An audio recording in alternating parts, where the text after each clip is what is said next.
মাহে রমজান শেষে মনে খুশির জোয়ার, বাঁকা চাঁদে মৃদু হাসি, চাঁদ রাতে বার, ধনী গরিব মিলে মিশে হয় একাকার, ধনী গরিব মিলে মিশে হয় একাকার।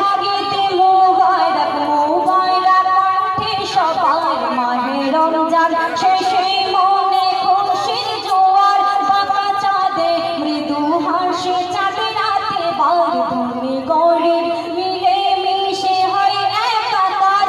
ঈদ মুবারক মুবারক কণ্ঠে সবার, ঈদ মুবারক মুবারক কণ্ঠে সবার, ঈদ মুবারক মুবারক কণ্ঠে সবার। আজকের দিনে এই যে ঈদের দিনে ধনী গরিব কোনো ভেদাভেদ নেই। দেখুন সেই সম্পর্কে কবি আজ এই যে পবিত্র ঈদের দিনে সবাই কিন্তু নূতন পোশাক পরে সুরমা আতর লাগিয়ে লাচ্ছা সেমাই খেয়ে কিন্তু পবিত্র ঈদগাহে যায় নামাজ সালাত আদায় করতে। দেখুন সেই সম্পর্কে কবি পরের ছন্দে কি মিসাল দিচ্ছে, লিখছে শুনুন।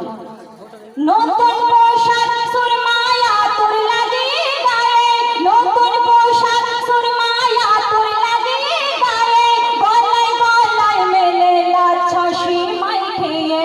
নতুন পোশাক সুরমা আতর লাগিয়ে গায়ে, গলায় গলায় মেলে লাচ্ছা সেমাই খেয়ে।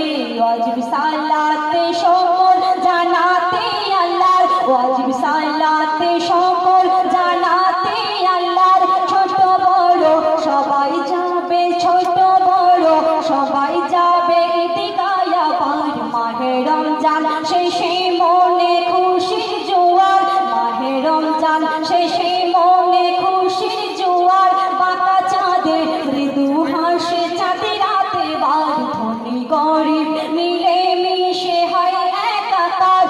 ঈদ মুবারক মুবারক কণ্ঠে সবার, ঈদ মুবারক মুবারক কণ্ঠে সবার। এক পবিত্র ঈদে ইমাম মুসলিম হাসান নানাজির কাছে দাবি করছেন, আল্লাহ রাসূল কি করছে কবি পরের ছন্দে লিখছে শুনুন। হাসান হোসেন দাবি